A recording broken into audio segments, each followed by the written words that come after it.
Eh bien, retour plateau, chers amis. Aujourd'hui, je vous l'annonce depuis le démarrage de cette émission. C'est une journée spéciale, Maouloud donc, pour la communauté musulmane. L'importance de la foi, la paix et l'unité, justement, dans la religion musulmane. C'est de cela que nous débattons aujourd'hui avec notre invité. Ce 29 octobre, la communauté musulmane au Bénin et dans le monde célèbre le ou la Maouloud. Il nous dira tout à l'heure notre invité, afin de commémorer l'anniversaire de la naissance du prophète Mohammed, même si la célébration semble diviser les musulmans par rapport aux préceptes qui permettent à ces derniers de célébrer uniquement le Ramadan, la fête de Tabaski et dans une moindre mesure les jours du vendredi. Le Maouloud ne demeure pas moins une occasion de réjouissance, de commémoration, et de recueil de prières envers le prophète Mohammed, afin de consolider la paix et surtout l'unité dans le monde en général, mais surtout au sein de la communauté musulmane en particulier. Dans un contexte de crise idéologique et de menaces permanentes d'attaques terroristes ou islamistes, il est aujourd'hui difficile pour les masses de séparer la notion de la foi du musulman de l'archétype de l'islamiste religieux. Face aux incohérences, chers amis, aux interrogations et intrigues qu'on observe de part et d'autre sur l'échiquier mondial, et également face à l'actualité brûlante opposant l'islam et laïcité, nous recevons aujourd'hui sur notre plateau Monsieur l'imam Harissou. Bonjour à vous, bienvenue. Bonjour madame, comment vous allez? J'espère que vous vous portez bien. Très très bien. Merci d'avoir accepté notre invitation. Merci. Nous le recevons donc, chers amis, afin de mettre la lumière sur la question nébuleuse que constitue l'importance de la foi en l'islam, avec son implication dans la recherche ou la culture de la paix. Quelle est donc l'essence et le sens de la fête de Maouloud? Je vous remercie pour m'avoir invité sur votre plateau et je remercie encore tous ceux-là qui nous suivent de près comme de loin. Bismillah, alhamdulillah, wa salatu wa salam ala rasulillah. Donc louange à Dieu, le Tout-Puissant, le très miséricordieux. Prière, bénédiction sur le prophète Muhammad sallallahu alayhi wa sallam. Alors, pour revenir à votre question, l'essence du concept Maouloud. Vous allez constater qu'il y a deux concepts qui s'utilisent. D'autres disent Maoulid et d'autres disent Maouloud. Donc le concept Maouloud, si nous allons le définir, cela veut dire un nouveau-né. Maouloud, ça veut dire un nouveau-né. Je ne sais pas si vous voyez. Maintenant, quand on dit Maoulid, c'est-à-dire c'est l'événement qui marque la commémoration de la naissance du prophète de l'islam, qui est Mohammed, que la paix, la bénédiction de Dieu soit sur lui. Donc je ne sais pas si vous voyez. Donc, si nous allons revenir à toujours l'essence, on ne peut pas parler de l'essence de ce concept sans pour autant parler de l'historique qui résume cet événement. Parce qu'il est très important que toute la communauté musulmane du Bénin et du monde puisse tout au moins savoir quel est l'historique de ça. Et cet événement, parce que la fête, le Maouloud n'est pas une fête, mais plutôt un événement. Parce qu'il y a une différence entre fête et événement. Donc, en islam, nous avons trois fêtes, si je peux me le dire ainsi, c'est-à-dire qu'il y a la fête qui marque la fin du Ramadan, tel que vous l'avez annoncé, et la fête qui marque la fête de Tabaski, et le jour du vendredi. Je ne sais pas si vous voyez. Alors, donc, le Maouloud, c'est un événement. Alors, de ce point de vue, si nous allons nous référer à son origine, il y a de cela 2 siècles, c'est-à-dire 200 ans en arrière, que cette initiative a été prise par un courant, un groupe de musulmans et un courant religieux, si je peux le dire ainsi, appelé chiite. Donc cela a été initié par les chiites. Et quand on parle des chiites, ce sont ceux-là qui ont préféré plus le calife Ali ibn Abi Talib, c'est-à-dire le 4e calife. Le 4e calife, c'est eux qui ont plus préféré que les autres califes. Alors qu'en temps normal, les autres califes musulmans, la façon dont vous considérez un calife doit être les mêmes pour les autres. Mais eux, ils ont préféré plus le calife Ali ibn Abi Talib. Que la paix de Dieu soit sur lui. Alors de ce point de vue, en leur temps, eux, ils avaient l'habitude de fêter l'anniversaire de 4 personnes, 4 éléments. Eux, ils avaient l'habitude de célébrer l'anniversaire du prophète Mohammed, que la paix de Dieu soit sur lui. C'est eux qui ont initié. Après ça, ils ont aussi l'habitude de célébrer l'anniversaire de la fille du prophète, qui est appelée Fatima. En dehors de ça aussi, ils avaient aussi l'habitude de fêter et de célébrer l'anniversaire du calife en place. Je ne sais pas si vous voyez, ça fait 3. Donc, ils avaient l'habitude de le faire. Mais au fil du temps, cela a été suspendu. Mais c'est après, vers le 19e siècle, que cela a été encore réinstauré. Et ça a pris de l'ampleur. Donc voilà ce qu'il faut savoir par rapport à la petite historique. Donc c'est une partie des musulmans qui a vraiment pris cette initiative. Et aujourd'hui, cela est devenu réalité. Mais je vais souligner quelque chose. Parlant du thème sur lequel nous sommes en train de parler ici, à savoir l'importance de la foi, la paix et l'unité dans la religion musulmane. Donc, de ce point de vue, vous allez constater que ce thème est en train de parler en même temps de religion et de politique. Parce que quand on parle de foi, il s'agit de religion. Mais quand on parle de paix et de l'unité, alors la seule chose qui vous permettra d'atteindre, d'aller vers l'unité et d'aller vers la paix, c'est une politique. Mais quand je parle de politique, ce n'est pas la politique qu'on a l'habitude de connaître ici, non. Je parle de la politique, la bonne politique. Est-ce que vous voulez dire que la paix et la foi, la paix et l'unité n'ont pas à voir avec la foi? C'est ce que vous sous-entendez? Non, je ne suis pas en train de dire ça. Tout juste, je suis en train de scinder un peu le thème. Parce que la foi et la paix. Parce que vous savez, la paix et l'unité fait partie de la piété. Parce que là, c'est le comportement que le musulman ou l'être humain a vis-à-vis de son prochain. Vous voyez? Mais la foi, quand on parle de la foi, c'est-à-dire c'est la relation comportementale qui existe entre l'être humain et son Seigneur, qu'on appelle la foi. Par exemple, le fait de jeûner, le fait de prier, le fait de faire des invocations. Donc tout cela, ça entre dans la foi. Mais en matière de comportement. Et aujourd'hui, la foi seule ne peut pas conduire au bonheur. Il faut la foi et la piété.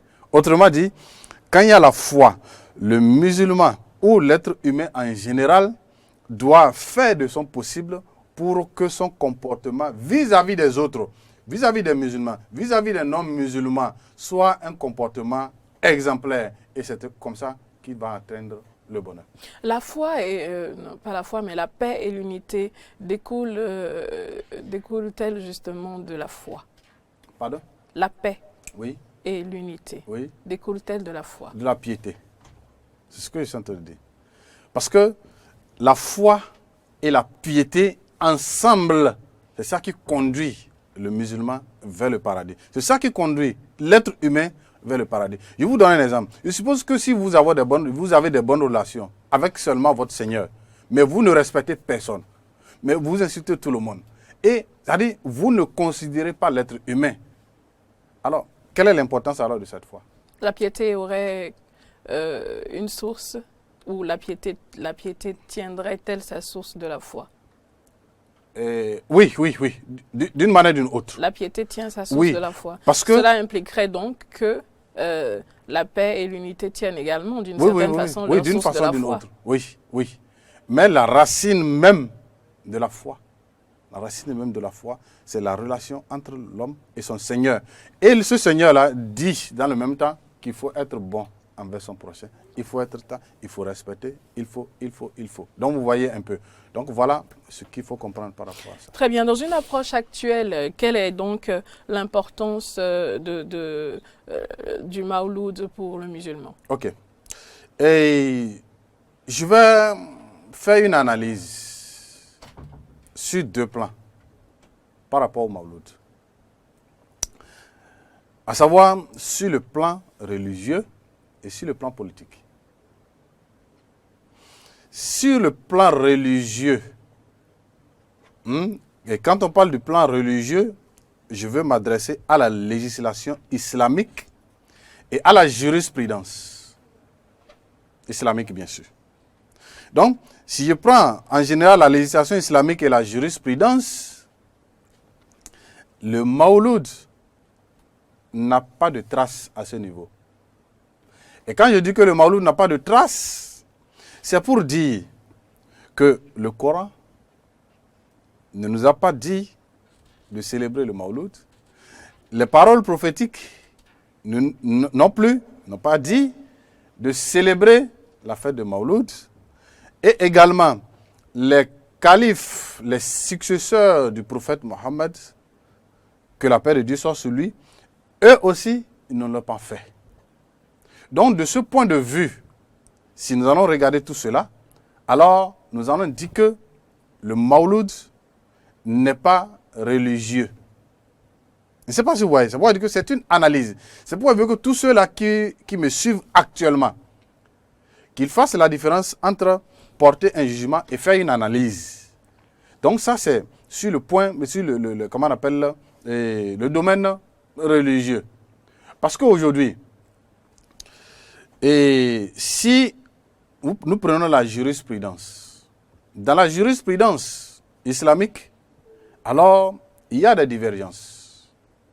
Et quand je parle de divergence en islam, il y a une différence entre la contradiction et la divergence. Parce que vous allez constater qu'il y a parmi, par exemple, si nous prenons la Libye, ils célèbrent la fête de Mawlud. Vous prenez le Kenya dans l'Afrique noire, oui, et aussi ils célèbrent. Vous prenez l'Égypte, ils le célèbrent. Mais plusieurs d'autres pays. Mais l'Arabie saoudite voit que cela est une religion étrangère, c'est-à-dire c'est une réalité étrangère qui ne fait pas partie de la religion de l'islam.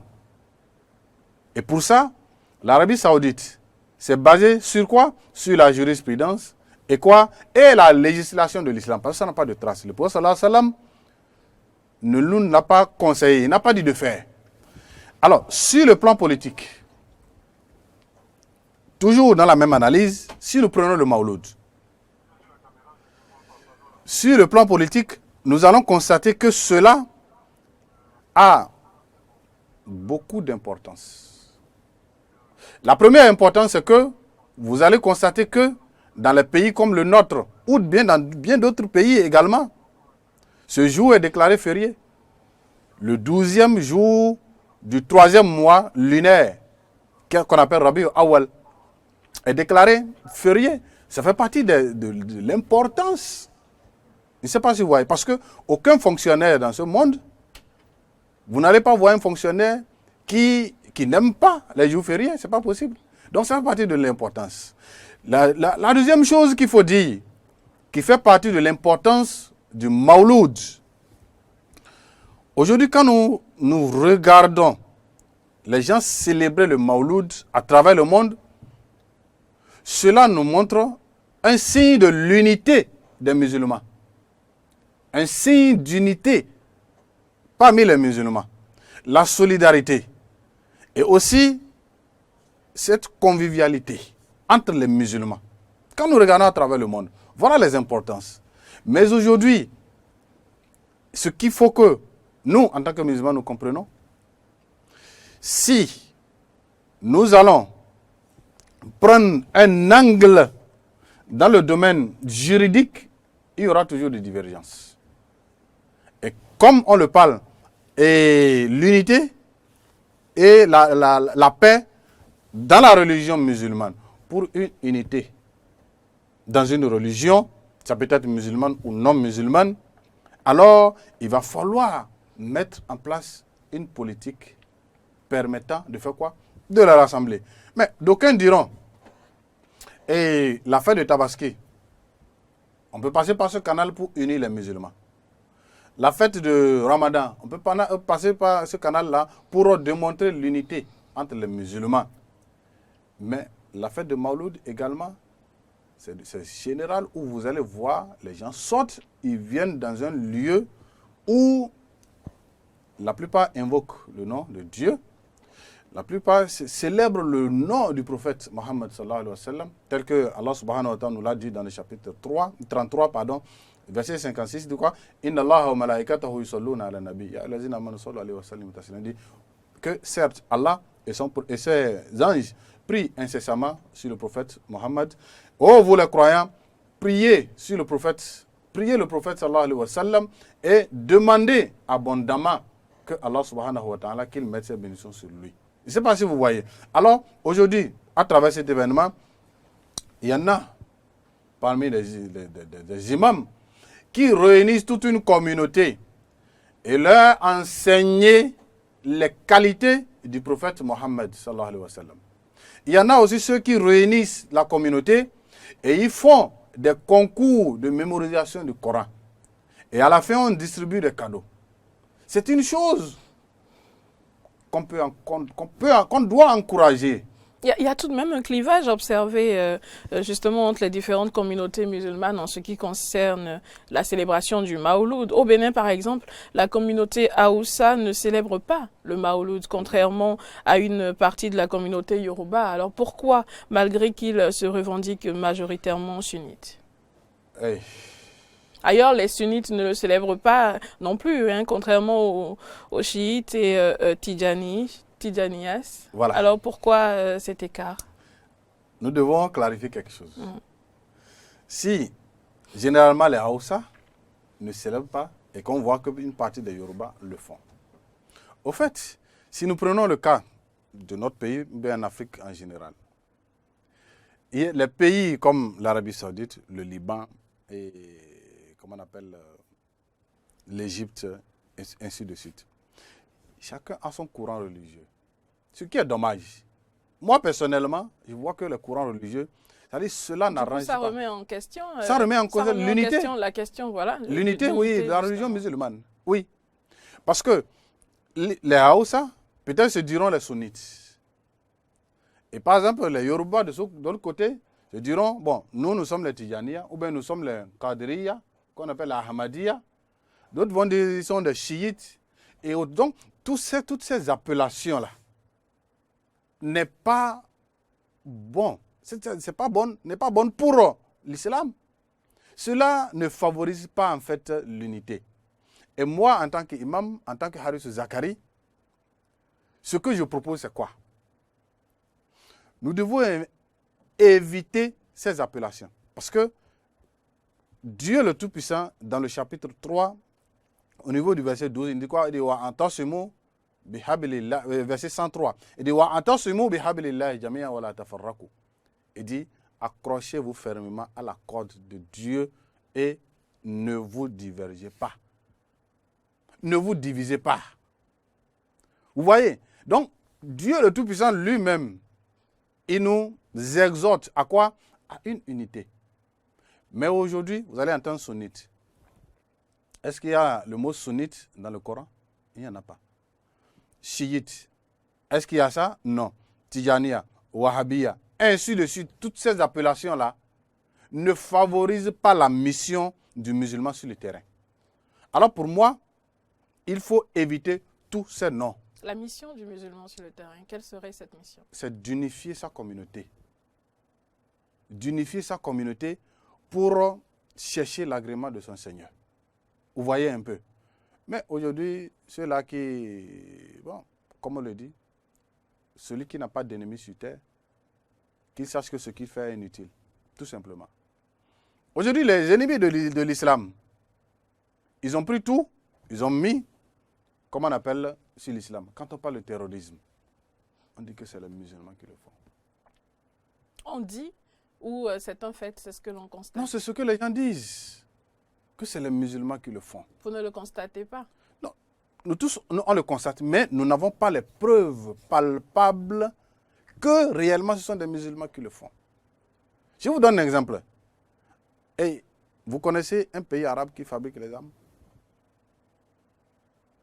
Toute la question est là. Vous connaissez un pays arabe qui fabrique les armes dans le monde? Non, nous tous, nous connaissons ces pays qui fabriquent des armes aujourd'hui. Mais on dit que des terroristes... Ce n'est pas parce qu'ils ne fabriquent pas des armes que pour autant ils ne seraient pas terroristes ou qu'ils n'auraient pas commis des actes terroristes. Non, aujourd'hui, il y a de ces genres de choses qu'il faut suffisamment de moyens pour le faire. Il faut suffisamment de moyens pour le faire. Mais quand on dit que c'est les musulmans qui le font, bon, c'est juste pour pouvoir ternir l'image des musulmans. Je vous assure, c'est pour ternir l'image des musulmans.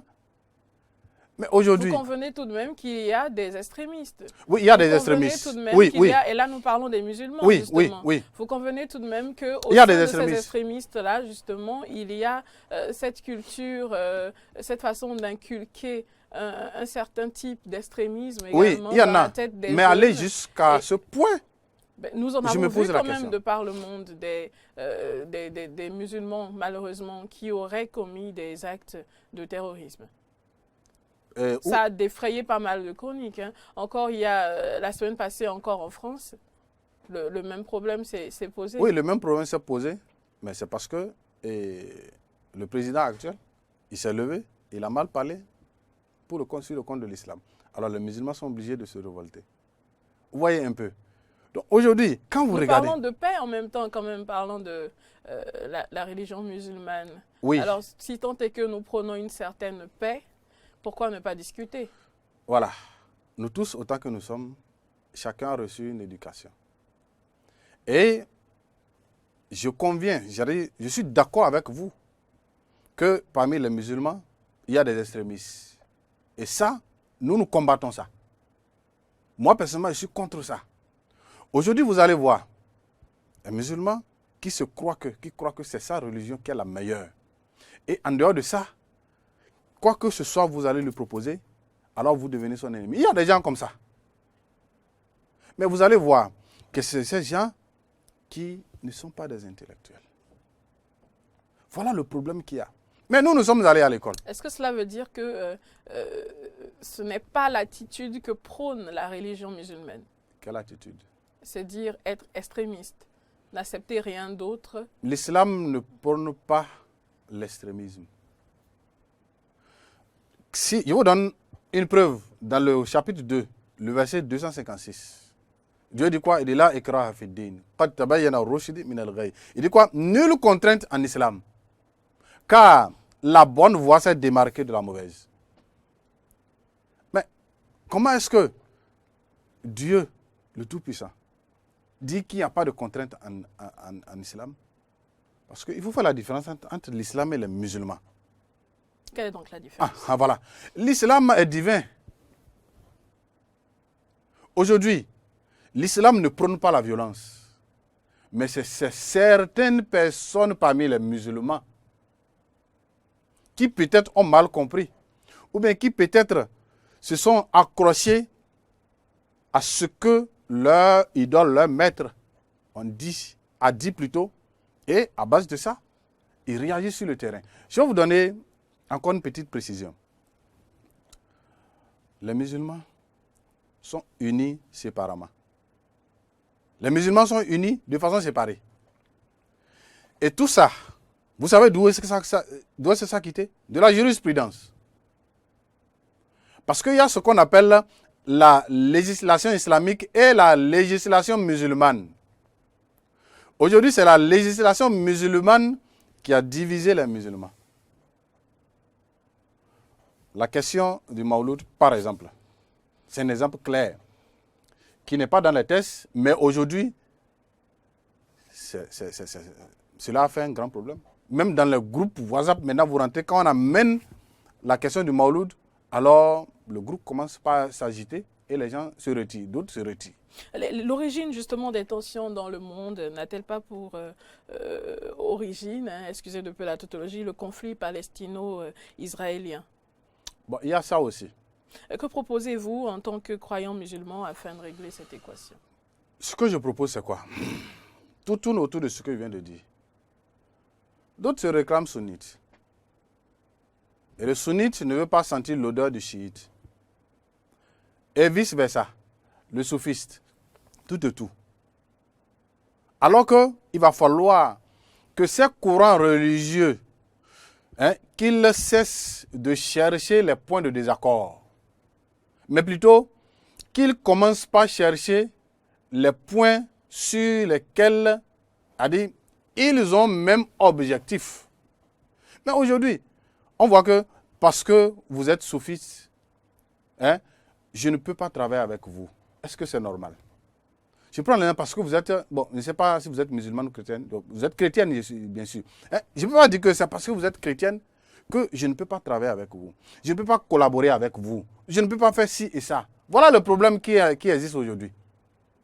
Alors que si les gens s'en passaient de cette réalité religieuse, alors le monde va bénéficier, l'islam va développer, les musulmans vont se développer, les non-musulmans aussi vont se développer. Donc aujourd'hui, voilà ce qui est dans la tête des gens.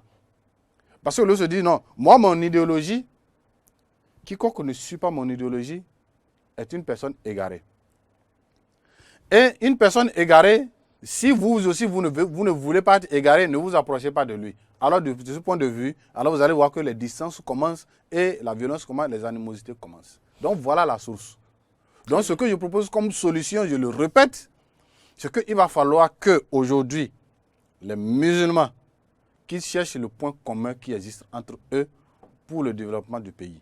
Et aujourd'hui également aussi, arrêtons de nous diviser à cause de la jurisprudence. Mais plutôt, pensons au développement.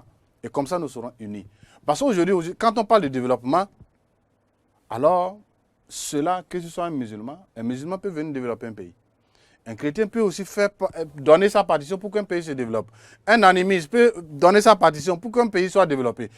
N'importe qui peut donner sa partition pour qu'un pays soit développé. Mais si on doit coller l'étiquette religieuse sur les gens, alors je ne crois pas qu'il y ait cette union dont on cherche vraiment chèrement. Alors pourquoi ce regain des réactions anti-musulmanes grandissantes? Que faut-il faire pour inverser la tendance une fois qu'on a compris la raison justement de ce regain? Pour inverser la tendance... Déjà, pourquoi ce regain? Ce regain, c'est parce que, je viens de le dire tout à l'heure,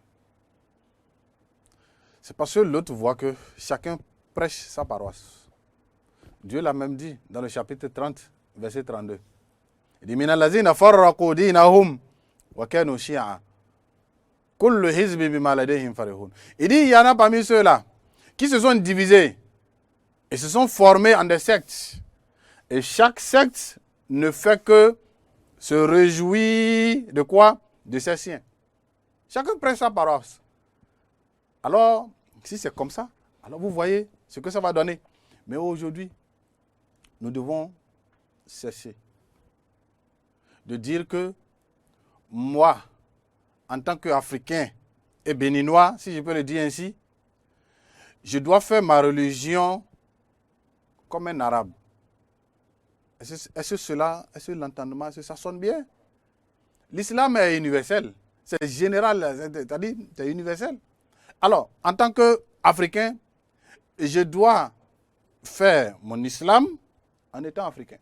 Mais aujourd'hui, vous allez voir un Africain qui veut être, qui exécute l'islam en voulant être dans la peau d'un arabe. Alors du coup, les problèmes doivent surgir. Vous voyez un peu. Et même, vous allez constater qu'il y en a parmi ceux qui ont étudié, par exemple, celui qui a étudié en Libye, il revient chez lui. Il suppose au Bénin, il revient chez lui. Celui qui a étudié en Arabie Saoudite, il revient chez lui. Celui qui a étudié en Syrie, Liban, il revient chez lui. Alors que dans chaque pays, chacun a reçu un enseignement qui soit différent de l'autre. Alors pour inverser la tendance, il faudrait faire quoi? Voilà, pour inverser la tendance, moi ce que je propose c'est quoi? C'est que Allah subhanahu wa ta'ala, Dieu le Tout-Puissant, le seul titre, la seule étiquette par laquelle il nous reconnaît, c'est l'étiquette de musulman. Alors aujourd'hui, nous devons nous considérer tous comme des musulmans et non comme des mécréants. Et quand il y a un sujet concernant la communauté musulmane, alors il faut intégrer toutes ces personnes-là. Il faut le dialogue, il faut des séminaires, Il faut des ateliers de réflexion. Pourquoi pas ne pas inviter les chiites? Venez vers chez vous, vous les sunnites, vous vous asseyez, vous parlez. C'est comme par exemple, on parle d'un pays où il y a de la mouvance et l'opposition. Mais la mouvance peut appeler l'opposition sur une même table, non? Pour qu'ils en parlent. Voilà ce qui manque aujourd'hui. Alors il va falloir que nous tous, cela nous incombe nous tous, que le musulman, le chrétien, le soufiste, le sunnite, tous l'animistes, nous tous, nous allons avoir pour mission le développement, pour mission l'unité et la paix. Évitons d'injurier telle personne. Ce n'est pas parce que moi je suis musulman que ce que je mange, je veux obliger quelqu'un d'autre à manger. Voilà. Vous savez que la réalité du terrain est quand même autre. Quand on s'en tient à ce qu'on constate, ne serait-ce qu'ici, sur le territoire béninois, entre amis, entre collègues de différentes religions, la réalité est malheureusement autre que celle que vous peignez. Oui, tout ça, en fait, vous savez, c'est l'ignorance. Mais aujourd'hui, nous avons commencé par porter notre voix haut pour changer ça. Parce que cela a été déjà avancé. Donc il faut du travail. Il faut du travail pour pouvoir faire comprendre aux gens qu'aujourd'hui, nous sommes au XXIe siècle et que l'islam a besoin d'être réactualisé. Et quand il n'y a pas de réactualisation, ce n'est pas changer. Il y a une différence entre actualiser et changer. C'est-à-dire, c'est comme un arbre qui, au cours de la saison sèche, perd ses feuilles pour donner place aux nouvelles feuilles. Mais les racines sont toujours intactes. Voilà ce que l'islam a besoin aujourd'hui. Dans la quête de la paix, quelle médiation trouver ou adopter grâce à la foi? Si les institutions échouent d'une part et surtout si l'éducation ne parvient pas à établir un nouveau mode de transmission, quelle donc médiation trouver? La médiation que moi je proposerais pour vraiment atteindre à l'unité, nous devons être tolérants l'un envers l'autre. Cette tolérance-là, ça manque.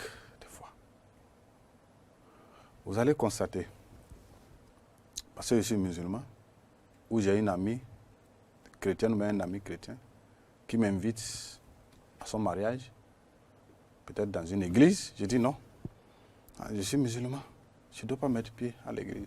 Mais si vous mettez pied à l'église, est-ce que l'église vous force à devenir chrétien? Mais non.